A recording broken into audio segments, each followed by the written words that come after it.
ಕೇವಲ 3,90,000ದಾಗ ಒಂದು Swaraj 724 XM tractor ಜೊತೆಗೆ ಒಂದು ಎಣ್ಣೆ ಹೊಡೆಯುವ ಟ್ಯಾಂಕರ್ ಆದರೆ ಮಾರಾಟಕ್ಕೆ ಬಂದಿತ್ತು ನೋಡ್ರಿ. ನಮಸ್ಕಾರ ಎಲ್ಲರಿಗೂ, ಮಲ್ಲು ಹತ್ತನಿ ಯುಕೆ ಯೂಟ್ಯೂಬ್ ಹಾಗೂ ಇನ್ಸ್ಟಾಗ್ರಾಮ್ ಪೇಜ್ಗೆ ಸ್ವಾಗತ. ಇವತ್ತಿನ ಈ ಒಂದು ವಿಡಿಯೋದಲ್ಲಿ ಸ್ವರಾಜ್ ಟ್ರ್ಯಾಕ್ಟರ್ ಜೊತೆಗೆ ಒಂದು ಔಷಧಿ ಹೊಡೆಯುವ ಟ್ಯಾಂಕರ್ ಆದರೆ ಮಾರಾಟಕ್ಕಿದೆ. ಇದರ ಬಗ್ಗೆ ಸಂಪೂರ್ಣವಾದ ಮಾಹಿತಿ ತಿಳಿದುಕೊಳ್ಳೋ ಮುಂಚೆ ಇನ್ನೂ ಯಾರನ್ನ ಯೂಟ್ಯೂಬ್ ಮತ್ತು ಇನ್ಸ್ಟಾಗ್ರಾಮ್ ಪೇಜ್ಗೆ ಫಾಲೋ ಹಾಗೂ ಸಬ್ಸ್ಕ್ರೈಬ್ ಆಗಲ್ಲ, ದಯವಿಟ್ಟು ಫಾಲೋ ಹಾಗೂ ಸಬ್ಸ್ಕ್ರೈಬ್ ಮಾಡಿಕೊಳ್ಳಿ. ನಿಮ್ಮ ಹತ್ತಿರ ಹಾಗೂ ನಿಮ್ಮ ಸ್ನೇಹಿತರ ಹತ್ತಿರ ಯಾವುದಾದ್ರೂ ಸೆಕೆಂಡ್ ಹ್ಯಾಂಡ್ ವಾಹನಗಳು ಮಾರಾಟಕ್ಕಿದ್ದರೆ ಸ್ಕ್ರೀನ್ ಮೇಲೆ ಕಾಣುವ ನನ್ನ ನಂಬರಿಗೆ ಫೋಟೋ ಮತ್ತು ಡೀಟೇಲ್ಸನ್ನು ಕಳಿಸಿ. ನನ್ನನ್ನು ಯೂಟ್ಯೂಬ್, ಇನ್ಸ್ಟಾಗ್ರಾಮ್ ಮತ್ತು ಫೇಸ್ಬುಕ್ನಲ್ಲಿ ಅಪ್ಲೋಡ್ ಮಾಡಿ ಕೊಡುತ್ತೇನೆ. ಇನ್ನು ಈ ಸ್ವರಾಜ್ ಟ್ರ್ಯಾಕ್ಟರ್ ಹಾಗೂ ಔಷಧಿ ಹೊಡೆಯುವ ಟ್ಯಾಂಕರ್ದ ಸಂಪೂರ್ಣವಾದ ಮಾಹಿತಿ ನೋಡೋದಾದ್ರೆ ಇದು 2016ರ ಮಾಡೆಲ್ ಆಗಿದೆ. ಇದು ಒಳ್ಳೆ ಗುಡ್ ಕಂಡೀಷನ್ ಇದೆ ಸ್ನೇಹಿತರೆ. ಈ ಟ್ರ್ಯಾಕ್ಟರ್ದ ಇಂಜಿನ್ ಆಗಿರ್ಬೋದು, ಗೇರ್ ಬಾಕ್ಸ್ ಆಗಿರ್ಬೋದು ಒಳ್ಳೆ ಗುಡ್ ಕಂಡೀಷನಲ್ಲಿದೆ. ಇನ್ನು ಔಷಧಿ ಹಿಡಿಯುವ ಟ್ಯಾಂಕರ್ ಹಾಗೂ ಟ್ರ್ಯಾಕ್ಟರ್ಗೆ ಸಂಬಂಧಪಟ್ಟ 6 ಟೈರ್ ಬ್ಯಾಲೆನ್ಸ್ ಕೂಡ ಒಳ್ಳೆ ಗುಡ್ ಕಂಡೀಷನ್ನಲ್ಲಿದೆ. ಇವುಗಳ ಲೊಕೇಶನ್ ನೋಡೋದಾದ್ರೆ ಚಿಕ್ಕಪಡ್ಸಲಿಗೆ ಲೊಕೇಶನ್ಗಾದರೆ ಈ ಟ್ರ್ಯಾಕ್ಟರ್ ಹಾಗೂ ಔಷಧಿ ಹಿಡಿಯುವ ಟ್ಯಾಂಕರ್ ನೋಡೋದಕ್ಕೆ ಸಿಗುತ್ತದೆ.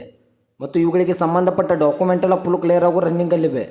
ಇವುಗಳ ಇವಾಗಿನ ಮಾರಾಟದ ಬೆಲೆ ನೋಡೋದಾದ್ರೆ 3,90,000, ಕೇವಲ 3,90,000 ಅಂತ ಓನರ್ ಹೇಳ್ತಾ ಇದ್ದಾರೆ. ಇದೇನು ಫಿಕ್ಸ್ ರೇಟ್ ಅಲ್ಲ ಸ್ನೇಹಿತರೆ. ನನ್ನ ಇನ್ಸ್ಟಾಗ್ರಾಮ್ ಅಕೌಂಟನ್ನು ಫಾಲೋ ಮಾಡ್ಕೊಂಡು ಹೋದರೆ ಇನ್ನೂ ಕಡಿಮೆ ಮಾಡಿ ಕೊಡುತ್ತಾರೆ.